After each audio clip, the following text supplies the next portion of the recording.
The Durian Heat, bringing big ideas, critical opinions in Southeast Asia.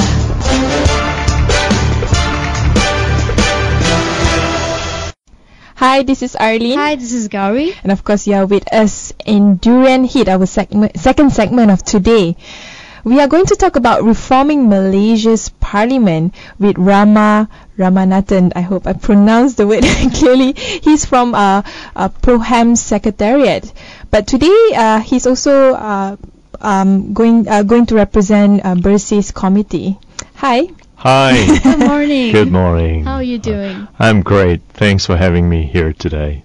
So today we are going to talk about a topic that is, I would say, complicated to the general public, but you're going to say it in a way that everyone understands it. Break it down for us. Yeah, well, we hope that I can do that. Yeah.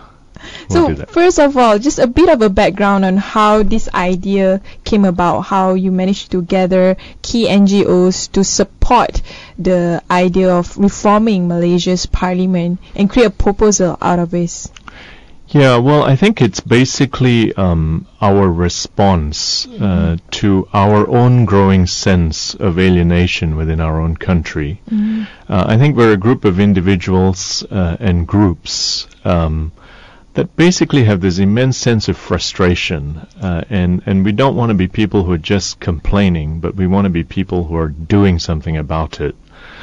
So a bunch of us were sitting down and talking about this, and we said, hey, how about if we come up with some proposals that we can submit to Parliament? So that's really how this thing got born. But what is the current situation in Malaysia Parliament right now that frustrates a lot of the people? Yes. You can just name like two. I know there's a lot. Like the two key. Yeah. Well, I mean, if you think about what's going on right now this week in Parliament, we hear about the Prevention of Terrorism Act. We know that it's going to be discussed during this sitting of Parliament. This morning, I heard something on the radio as I was driving here, and members of the opposition are saying, could you please give us a copy of these amendments? Because, it would be rather nice to read them before we're asked to debate about them.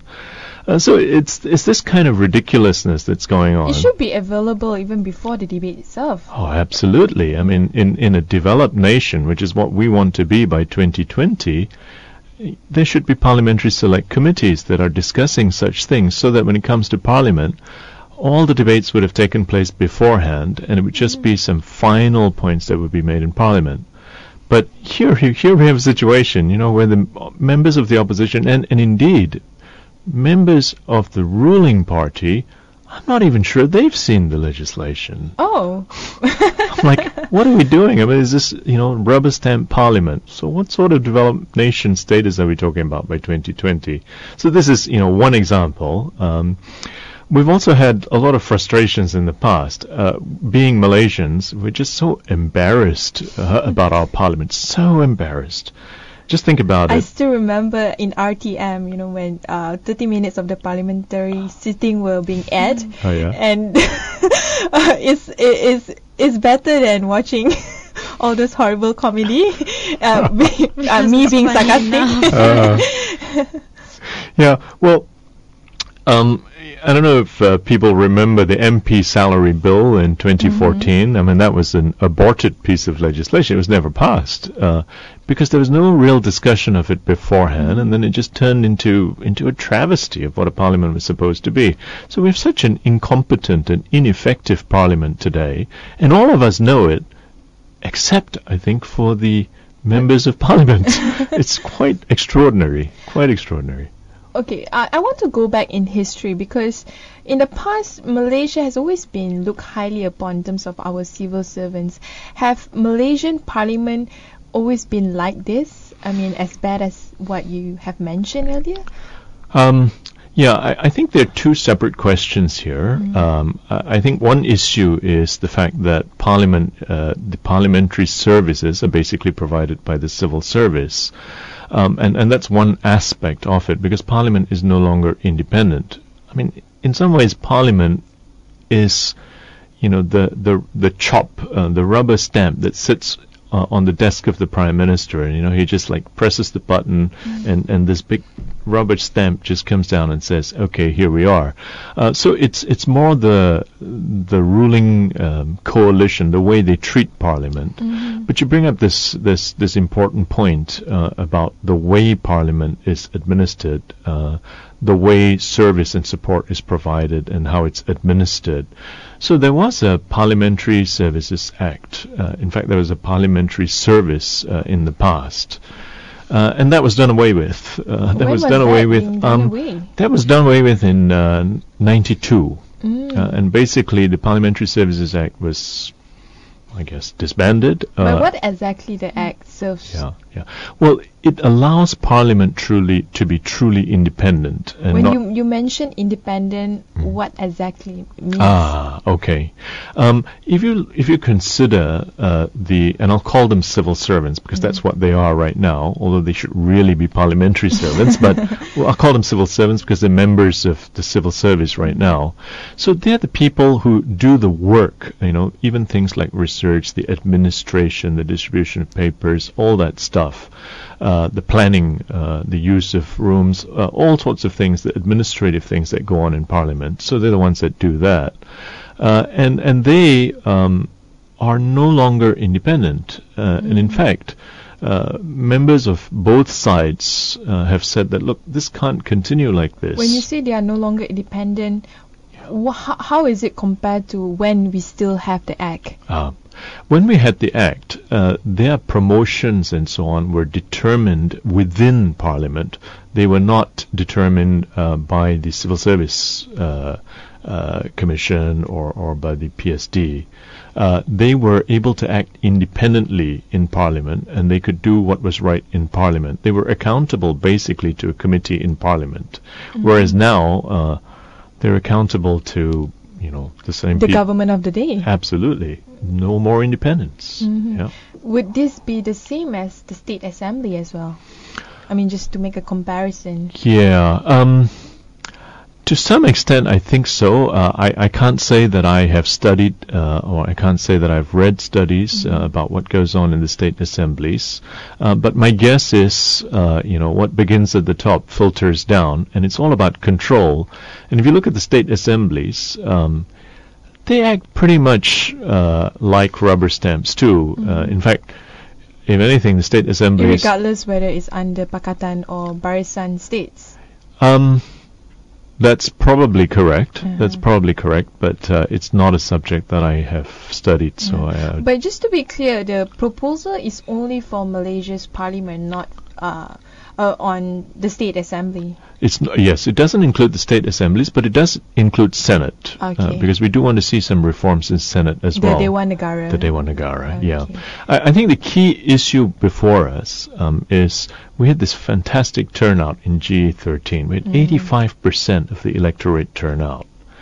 We had the party that is ruling the country now had 46.5%, so less than 50% of the votes went to the ruling party.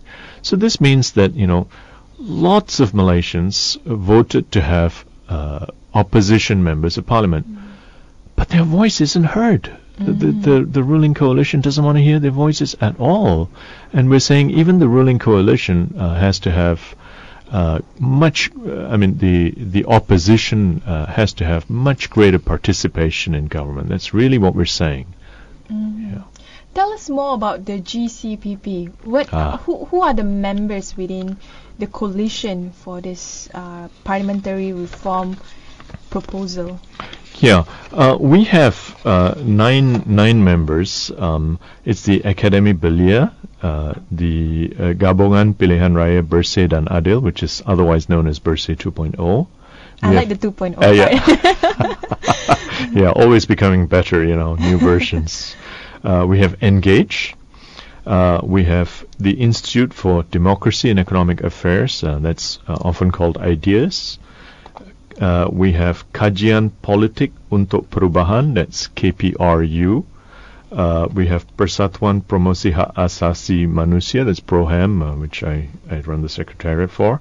We have Project Beres, we have Tindak Malaysia and Undi Malaysia. We're also supported by the Global Movement of Moderates and the Bar Council. So it's a pretty large group of us that are trying to push this forward. And you are, where does the proposal sit right now? Is it have you passed it to the Prime Minister, or is it still a proposal floating around on the internet? Well, we are trying to get the attention of the government. We have a non-listening government, and that's part of the problem in Malaysia. We have a government that basically doesn't really live up to the promise. So our Prime Minister talked about an inclusive government, talks about participative government. And so we're saying, look, you said this in a speech 3 years ago. What have you done about it? And so we're saying, well, okay, you've got a few other issues on your plate. 1MDB and a few other things, locking up MPs. But maybe we can help. So we've put this together, and we've been trying to get the attention of Parliament. So we've been trying to get a meeting with Datuk Syahidan Kasim, because he's the guy in Parliament. I mean, it's like, Parliament is an appendage of the government. So in order to get attention on something like this, you have to go to a minister in the Prime Minister's department. So we've tried to get an appointment, but he doesn't want to listen. I mean, basically doesn't want to listen because, hey, he knows everything, right? Who are we to tell him? So we're not accepting that. And so we're saying, okay, this is just the beginning. And we're going to keep pushing this. So, either the here is now or the here is later. So besides the government of the day, are you also trying to get parliamentarians to support this proposal? Oh yes. So we've begun meeting with parliamentarians, but some of them are being put in jail. So there are others that are being. We've had a few hot issues. So Hudud right now is going on, and so it's a little difficult to get people's attention right now. But this is part of the game. I mean, the contestation of issues right now absolutely. in the Malaysian media. That's right. But we are not going to give up on this. We're going to be doing road shows. We're going to be meeting with the parliamentarians, and we'll also hoping to meet with members of the Senate. Yeah. We'll take one short break. When we return, we'll discuss what kind of reform that Ramanathan is talking about, actually, in details. The Durian Heat, bringing big ideas, critical opinions in Southeast Asia.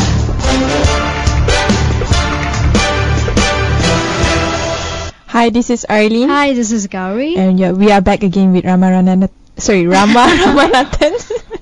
from the PROHAM Secretariat. Quite a tongue twister, huh? Yeah, I'm so sorry for pronouncing your name wrong. No worries. So, Mr. Rama, early on we talked a lot about the formation of GCPP and why do you think that the current Malaysian parliamentary system is limited and has a lot of issues that the government needs to deal. But what actually, if you can elaborate, the kind of framework and recommendation that GCPP wants the government to take on, besides the Service Act that you mentioned earlier? Right. Yeah. So we really essentially have 4 or 5, depending on how you look at it. But let me talk about the 4 major recommendations first. The 5th one concerns Senate, so we should probably talk about that a little separately.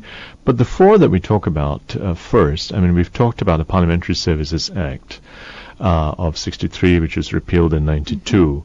We want to bring it back. We want to bring it back so that there's independence in Parliament. It has its own budget and resources and so on. So that's the first one. The second one that we're pretty anxious to see happening is parliamentary committees. Now there are 2 kinds of parliamentary committees. We have the standing committees, which are permanent committees, and the select committees, which are temporary committees. But basically, what we want to see is the creation of parliamentary committees, and we would like to see standing committees, permanent committees, to oversee each ministry.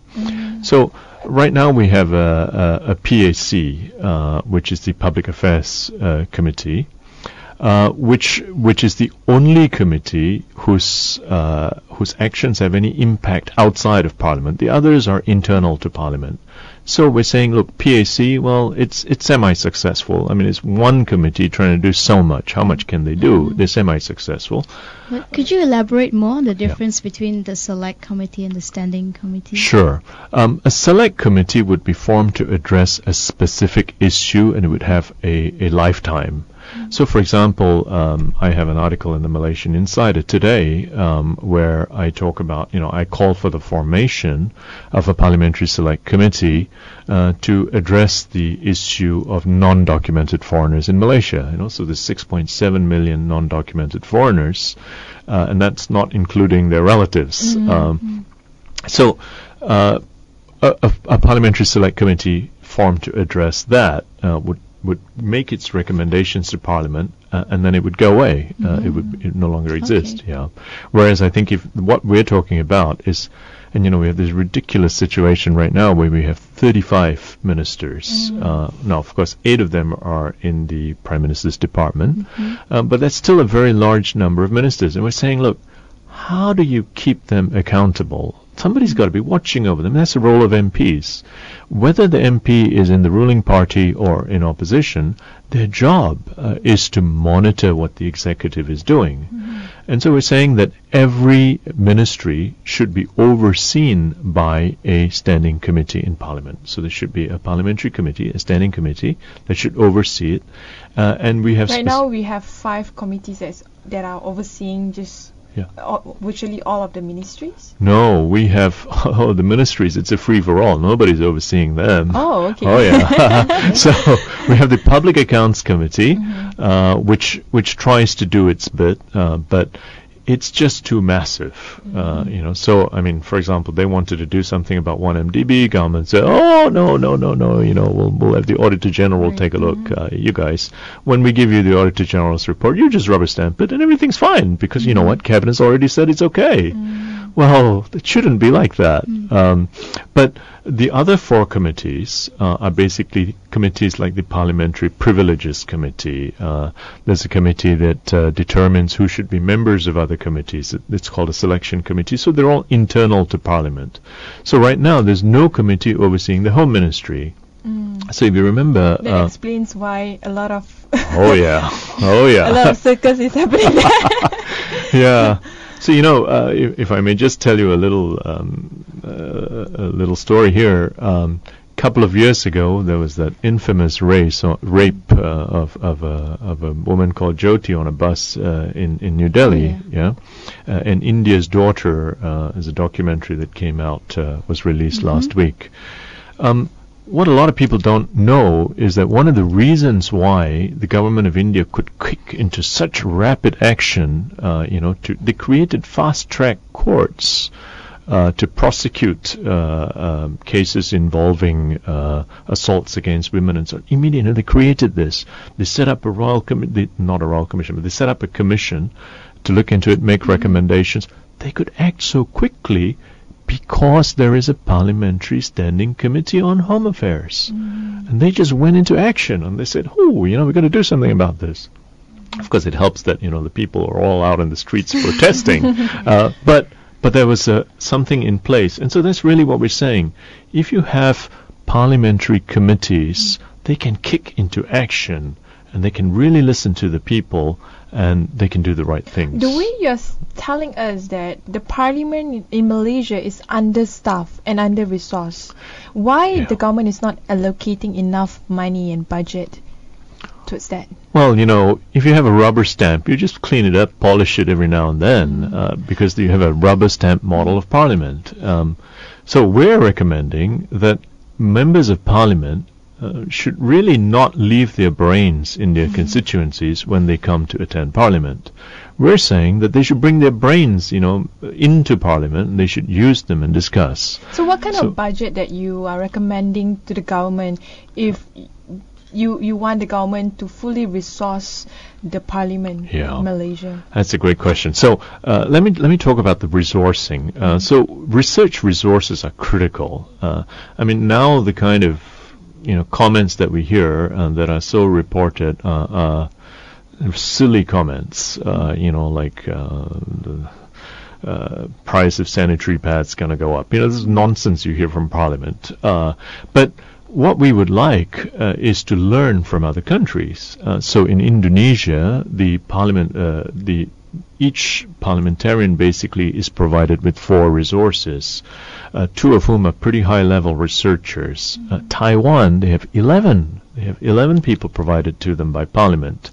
In Malaysia, we're saying, look, can we just start with 1 serious researcher that you can fund for each parliamentarian? Wait, we don't have any? Oh, no, we don't. We have 0? We have 0. No, there is. So where do we get the numbers? Let's say you want to prove that, we should have this act because of this problem and this is the statistic. Where do they actually get the numbers? What numbers? Have you heard them talk about numbers in Parliament? So this is a great question. It's a good lead-in, because there is actually a department that does research in Parliament. There is. What was shocking when we were doing this work, our interviewers discovered that many members of Parliament didn't even know that there were resources there that could do this kind of work. Oh. Yeah. What are the resources that we have exactly? It's so limited, and it's probably under the Official Secrets Act because they come under the civil service. It's very limited, and there are, from what I understand, some fairly competent people there, but they're not properly used. And so what we're saying is there should be resources budgeted and assigned to each member of Parliament, and there should be very clear criteria about selection, so it's not just nephews and nieces and friends of, benefactors of members of Parliament that are given these posts. So right now, the current situation with parliamentarians, usually when they want to, to get data or to do research, do they just hire from their own team, or where do they actually get resources? Right now, it's all on a volunteer basis, and I say this because I know some people who volunteer to assist MPs to do research. So, for example, a lot of the data that Bersih gathers that is related to, for example, voter registration or the electoral roll, this type of information is basically gathered by volunteers working through groups like Bersih, but there are also MPs who have people volunteering, often as interns in their offices, that do this kind of work. They just don't have enough resources to do real research. But why R&D is not something that Malaysians usually would focus on? Why are we talking about first world mentality, about creating this Vision 2020, but in terms of research and development, we are lagging behind even to our neighboring country, Indonesia? Yeah. Well, I think it's this mindset that we have where we basically market everything out to the private sector. And so what happens is, if you talk about nuclear policy, for example, you take nuclear policy, our ministers don't know anything about nuclear policy. You ask them questions, what do? They refer you to a company that they have set up with government funds that hires consultants from the private sector. So, our ministers don't seem able to think for themselves. So this is rot right at the top. Well, we can always ask about AAC. They probably give the same blank stare. Yes, AAC, yes, that's a good point. But what is the impact of keep having to refer to all these private consultants and not having one of their own? Yeah, well, it means that the independence is gone because you know what they say about, and I do some consulting, so I got to be careful what I say, but it's a consultant often ends with what further consulting you need, and what are the areas where you need to hire more people, including myself, the great consultant, in order to get more data. So it's always about gathering data and, very seldom about finishing something. Whereas I think that if you have your own researchers, you can look at both sides of the coin and you can be far more independent. So you take the education blueprint, for example. I mean, it's prepared by consultants. Are you surprised that it makes so many references in there to hiring consultants? It's a self-propagating industry. So I think for that reason, we really ought to provide good funding. Right now, budget of Parliament is only 89 million ringgit. That's all. We Can you make comparison with other countries? Let's say Indonesia or any other country, Singapore maybe. Yeah, I'm not able to give the financial figures because they would vary according to currency and so on. So it's difficult to make those comparisons. So we make the comparison in terms of number of resources. So if you take the standing committees, for example, there are, let me get this number right. There are 10 in Cambodia. Cambodia has 10. Indonesia has 11. So how do they fund them? So in addition to the resources that the parliamentarians have, they also have resources that the standing committees have. So I think it's about what resources are needed and what does it cost to provide them. And if we're going to go ahead with GST, let's at least use the GST to fund a solid parliament that will be database. And one of the things they might decide is that we don't need the GST. Besides standing committee and also funding for researchers, what are the areas that is being recommended by GCPP? Yeah, there's a fourth one, which is agenda setting. So what the agenda setting is done right now is done under standing orders, and basically the government of the day decides. So they decide. I mean, do we have any idea how much time is going to be spent on discussion of the Prevention of Terrorism Act, for example? Perhaps half an hour? Perhaps 3 hours? I still remember back in the days when I was still a researcher, the Public Assembly Act. I still remember it took them probably less than a few hours to table it and to get the motion going on. And somehow it became an act. That's right. So it's a rubber stamp. It's a rubber stamp model of Parliament. But is it part of is it allowed in the parliamentary system to do things like that? Well, Parliament is capable of being a law unto themselves. So I think that one of the very nice things about the kind of results that we had in the elections, in most other countries, I think what would have happened is that the members of the government would have recognized that there is a real clamoring of the electorate for the voices of the people that they have voted for to be listened to. And so we would expect more participation, but that's not happened in our parliament because the ruling coalition still has the majority of seats, and so they determine everything. So what we're saying is there should be a committee that is set up that should have members from all sides that will determine the agenda. And so we're saying non-government business has to be on the agenda. And so they have to say, okay, in every sitting of Parliament, a certain number of days must be set aside for non-government business. Because how else is the voice, of the 53.5% who didn't vote for the ruling coalition going to be heard? So we're saying that the agenda setting is very important, because if it's not on the agenda, it's never going to get discussed. In the proposal itself, you specifically mentioned New Zealand as one of the better examples. Yes. Can you explain? We basically, it's one of the better examples because they have the standing committees, because they're very transparent.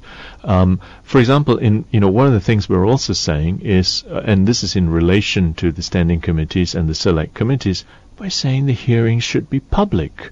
So, you should be able to go to a website, or you should have a 24-hour channel, new RTM, or maybe stop one of the current RTMs and do some real, useful stuff. And so people should be able to see what's being discussed in Parliament and listen, because very often now the only information that we have is little snippets of information. We have attention deficiency, all of us. 800 word limit on most articles, and so on and so forth that appear in the media. So we're a soundbite people, and so we're saying, look, we should have access to the real discussions that are going on, so that we can participate as real citizens of the country. We can participate in governing it and providing it the right feedback. We will take another short break. When we return, we will talk about Nurul Izzah. And also we will talk about the way forward in terms of expanding the parliamentary reform proposal. The Durian Heat, bringing big ideas, critical opinions in Southeast Asia.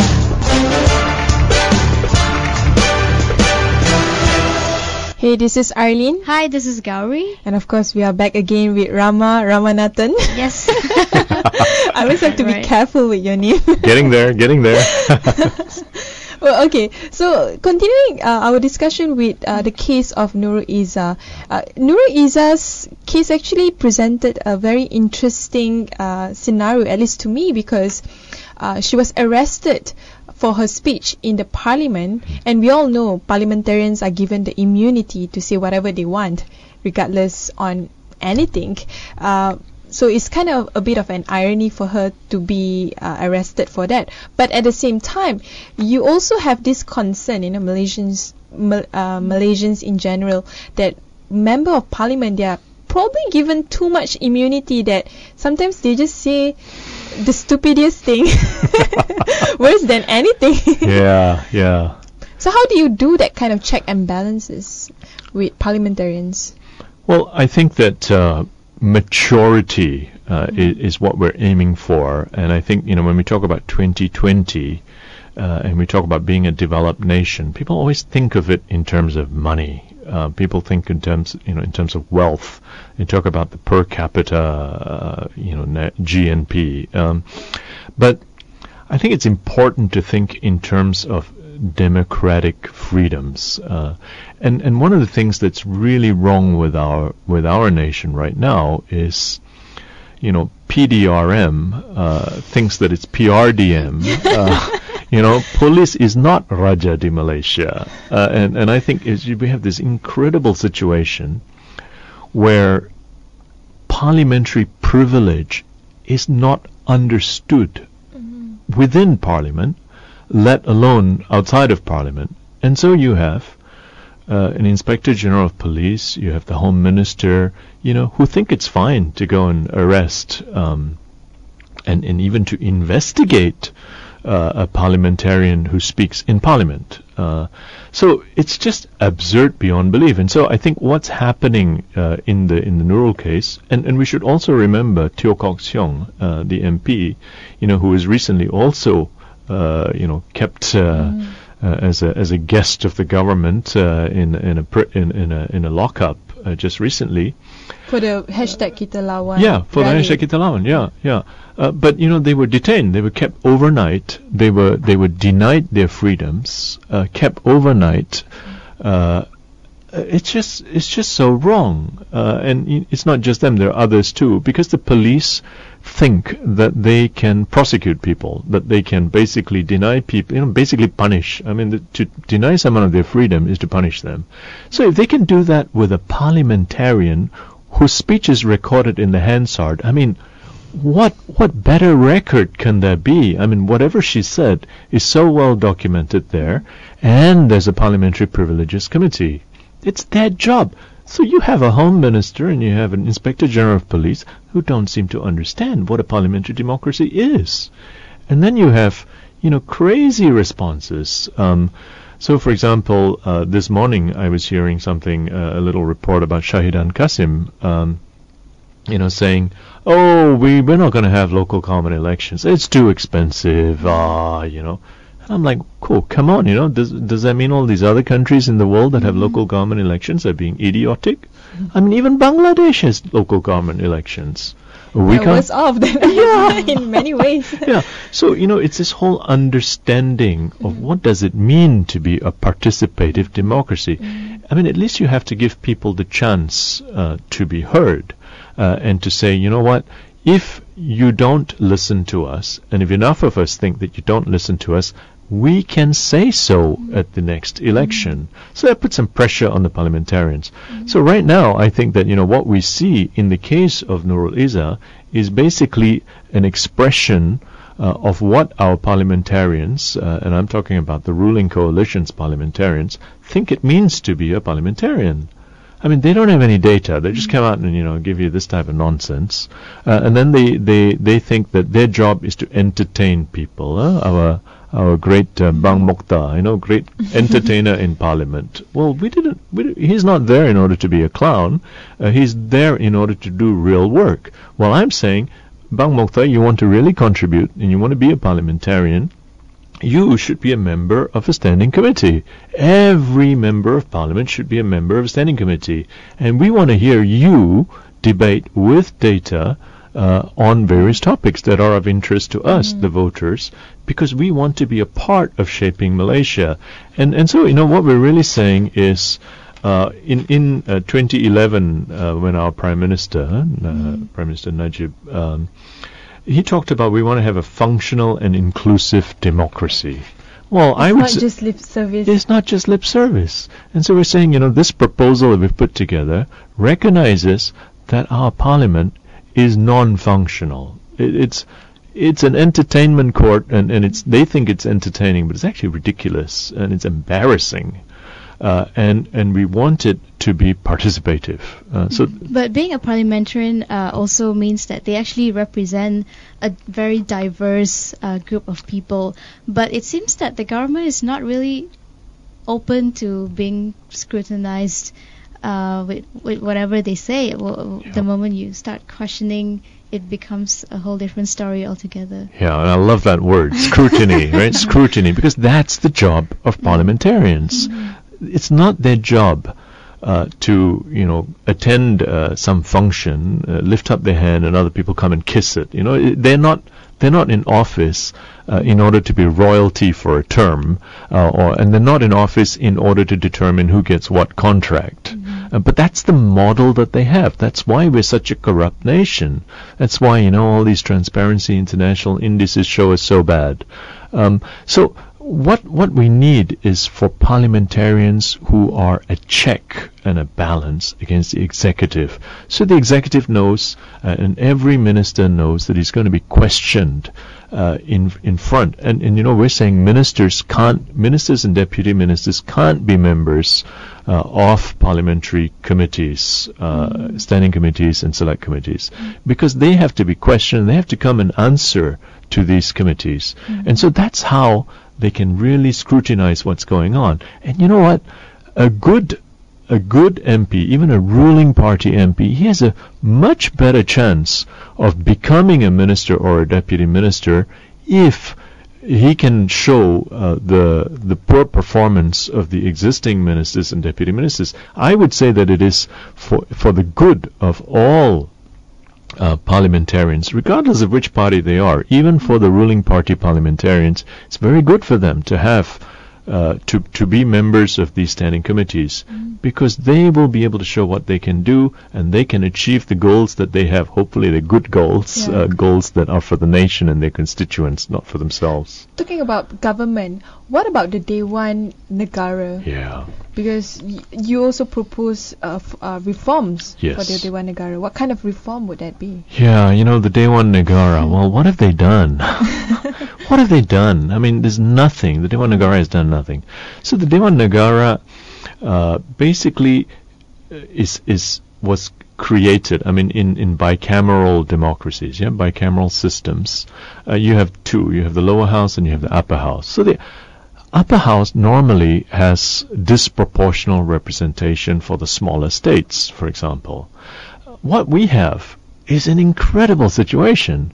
So people who fail in the elections, who don't get the seat, they fail, they lose their seats. Well, okay, we put them in the Senate. So you have 70 members of Senate. So it's actually an extended member for the government of the day. Well, I think it's you get put in Senate simply so that the government of the day can continue to pay you a salary and allowances, it's basically. like a consolation prize. Well, it's not even a consolation prize. It's I'll keep you there so that you don't cause me trouble in the party. So right now we have only 26. Senate has 70 members right now, of whom only 26 are from the states, right? So the rest are basically nominees of the federal government who are appointed, of course, by the Agong. But they are pointless. What do? They're pointless. They have never stopped anything. They came close to doing something a few years ago. There was an act involving women, but again, the party whip basically said, there's no. You have to vote as we tell you.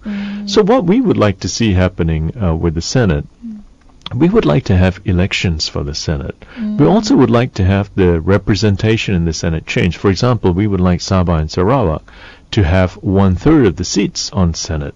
So you want marginalized minority groups to be part of the Senate? Yes, yes. We including Orang Asli. Including Orang Asli. So we're actually saying, look, that's a place where we want them to be able to say, all right, you guys debated all this in the lower house, but you didn't consider this, this, and this, and we feel very strongly about this, and therefore we say no to this law. And in other countries, it does work like that. So we're saying we want elections to the Senate. Now, of course, I can already hear Shahidan saying, oh, no, it's too expensive. Well, wait a minute, you only have 46.5% of the vote. It's not up to you to say these things. Set up a select committee, discuss this, and make a database decision. But the reality of a strong democracy, it's not just relying on election, but also a strong structure in the government, in the parliament. And right now, what you're proposing is to strengthen that structure. Yeah, and so with budget. With budgets, yes. And also, we're talking about also joint committees, because as we live in a very complex world now, and we can understand that we may need new legislation to tackle terrorism and so on. We understand that's necessary. We're just saying there has to be a good process to do it. And that process should include parliamentarians who have been voted, but they have also to include the Senate, so that they don't misunderstand the intent of the law. And if they were real Senate, they might actually say no to the law. Now, of course, right now they're just a rubber stamp like Parliament.